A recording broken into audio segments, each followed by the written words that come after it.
Today I thought I'd show you a little bit about painting a portrait and how you can use masking tape and a snap cutter to help you mask out some of the areas on your painting. One of the things you have to be careful about is that you have a nice hard surface on your watercolor paper. Like a cold press 140, that's good, because when you lift up the masking tape, if it's too soft of a surface, it'll bring up the paper also. So you need to be careful about this, but this is a good technique to use in some cases, so we'll get started.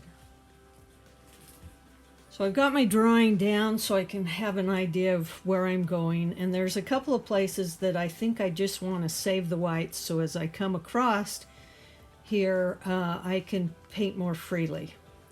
So first of all, I'm going to get a strip of this masking tape, try to rip it off carefully, and then just rip it right there. And I'm just going to take it and I'm going to put it on my shirt. I'm going to lift it up, put it on my shirt again, lift it up, maybe one more time, put it on my shirt again. Then I'm going to take this piece of masking tape and I'm going to put it on a surface where I can cut it into the length of strips that I want. So I know where I want to mask out is on the hair of the puppet, and so I know the approximate width, and I'm just going to come down here and cut some strips that are about that length.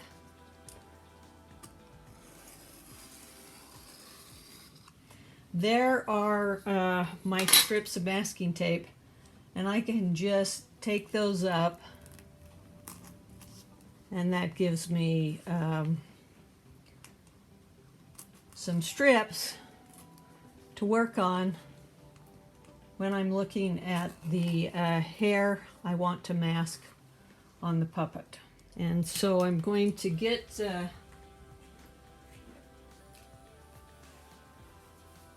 one of these masking tape strips, and I'm going to just lay it down and rip it off. Now it's gone above where I have drawn in my sketch, but I'm okay with that. And this hair is different widths, so I can use the different strips that I've cut to fit the shape of the hair. So I can bend that and bring it this way also. And then I'm just ripping it off. And I'm making sure that's down. And you cannot do this on a paper that's already painted, because it will seep under the masking tape, so you have to be careful with that. So there's a lot of other places on this painting that I want to save the whites, but I'm not going to use the masking tape to save the whites. There's highlights in the eyes that I'm just going to leave. There's these white teeth here.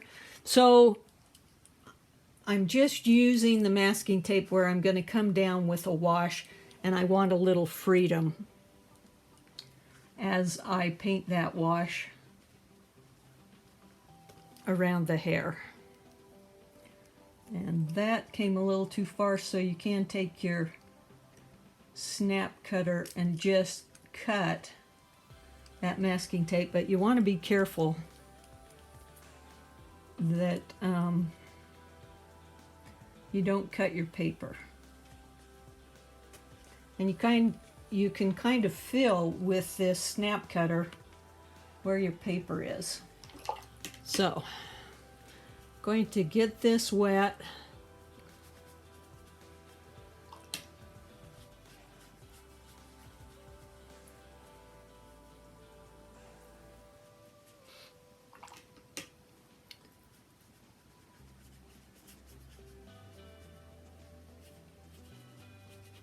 right there.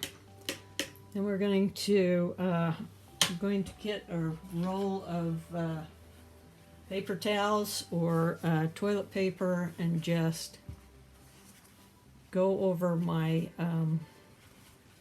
water, so I kind of know how much water is on my paper.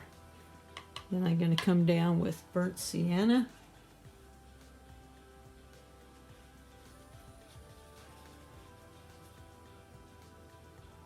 Going to come right up against that, and I think I want it a little darker against that, the hair there.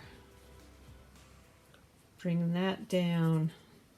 It's got a little touch of blue. Do I care about those drips yet? Not yet. Then I'm going to come down with just a bright orange. There. And continue down with this blue. Make sure I save some of those areas that I want to remain white. Come right down. Gonna need some more blue there. And blue here. I'm wanting a nice yellow, and I want to make sure that I save those whites. Then I'm going to come in with some cad red. Just a little bit more there, and then have the wash of blue over on this side.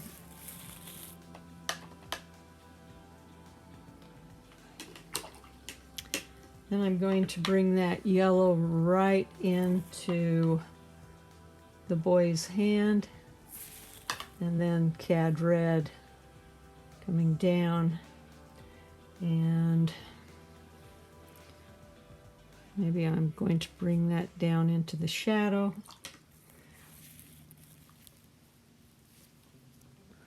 I want this over here to be really dark.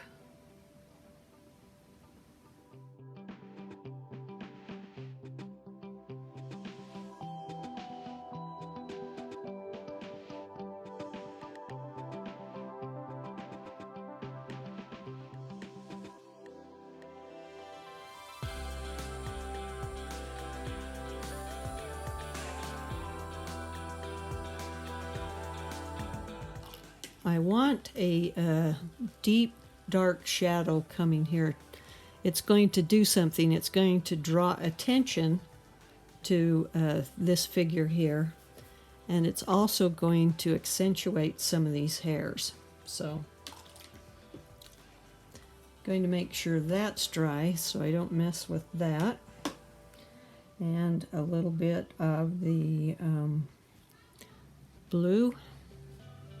And I think what I'll do is show you how you can get a straight edge with masking tape. So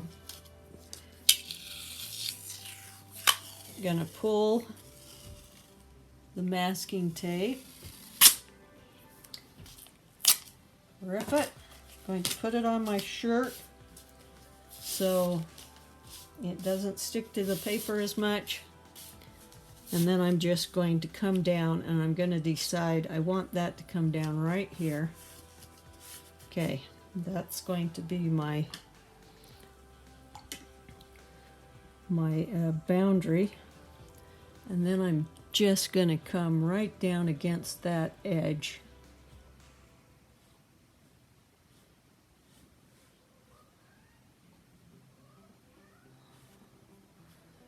And a little more blue to change it up a little, and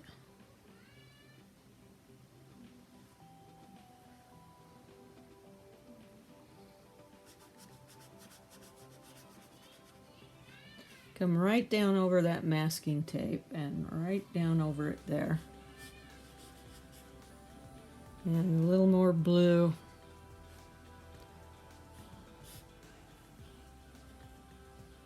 Okay.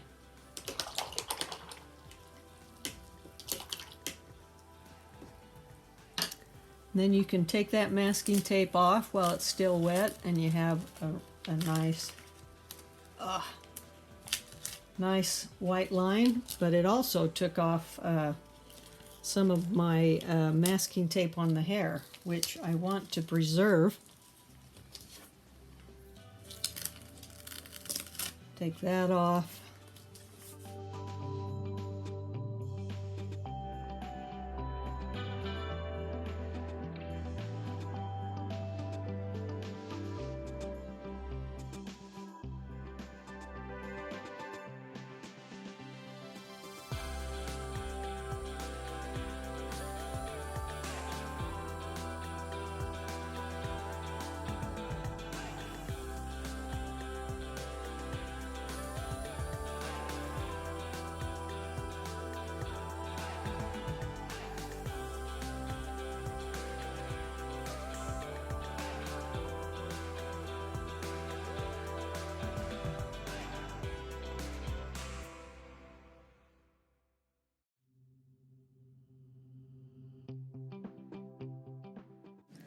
So when I'm working on a painting, I don't want to spend all my time on one area of the painting and neglect another area of the painting. And so I try to bounce around the painting, and so I don't get to one point in my painting and go, oh no, now I need to work on the face. So taking off these strips of masking tape, the one thing that masking tape does do is it leaves a hard edge. And so you have to look at those edges and see if they need to be softened anywhere. I like the shape of the hair, and it's interesting how the wash behind the hair is going to give a little movement to the hair. I'm running my finger across the surface of the watercolor paper so I can make sure that I haven't left any masking tape on the paper. If I do that, it's going to ruin the paper. And when I go to lift it off, it will rip. So I don't want to do that.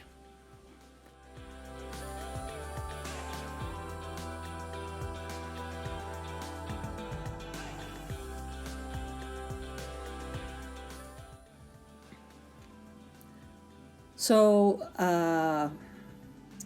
when you use your brush and when you put that stroke of paint down on your paper, you need to have some confidence, because the way that you put that stroke down on the paper shows up in the finished painting.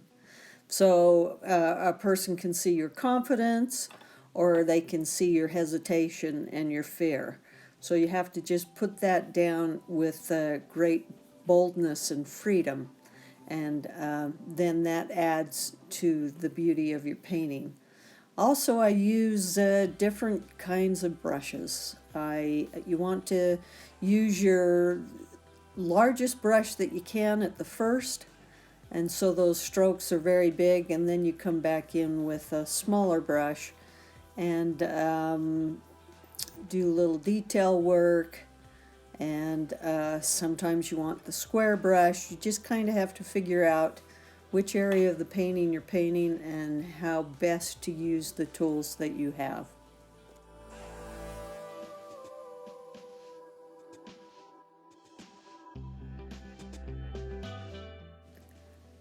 So the whole time I'm painting, I'm thinking about design. I'm thinking about maybe if I put a spot of color over here, that I want to echo that color somewhere else on the painting. I'm thinking of where do I want the eye to go, and are the values in my paintings making it so that is the first thing the person sees on the painting? Do I want them to see the young boy's face? How do I keep the personality of that young boy? I love the things that children wear. They can pretend to be anything. They can pretend to be a superhero with a little hat. They can be a monster. There's great security in the clothes that they wear. And so that adds a lot to the painting. This boy is kind of a timid boy, and you can tell that because he's got his finger in his mouth. And I want the eye to go first to his face, and then I want the eye to travel around the painting, to look at the puppet, to look at his hand, to see what shirt he's wearing. And so I'm thinking about how dark do I want this background. And as I paint, you can see where your eye moves, and it moves to different places on the painting depending on which values are put down on the painting and which washes are being used.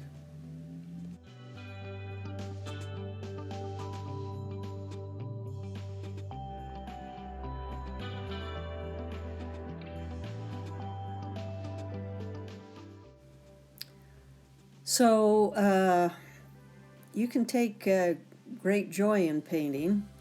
Sometimes it can be a little frustrating because you have in your mind's eye the way that you want the finished painting to look, and sometimes it doesn't quite match what you're putting down on the paper.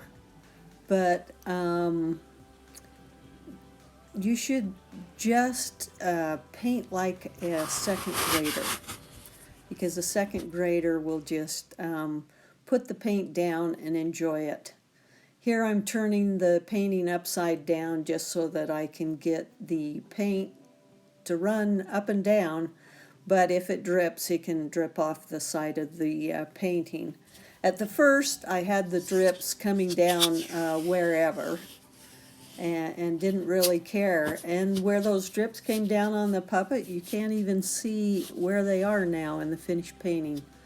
I'm using this tape here as a straight edge to sign my name, and that's easy to help you so you can sign along a straight line, and then you take that tape up and there's your signature. I love the last stage of a painting when you take that masking tape off. It's nice to see a nice clean edge along the edge of the painting, and it really shows the finished painting and shows off how it looks and how it's going to look framed. You have to be careful that you pull that tape the right way. Don't pull it into the painting. You don't want to rip the watercolor paper or rip the painting that you've spent so long on. So those are some ways that I use masking tape when I'm painting watercolor, and sometimes it comes in very handy. I hope it'll be handy for you. Thank you for listening.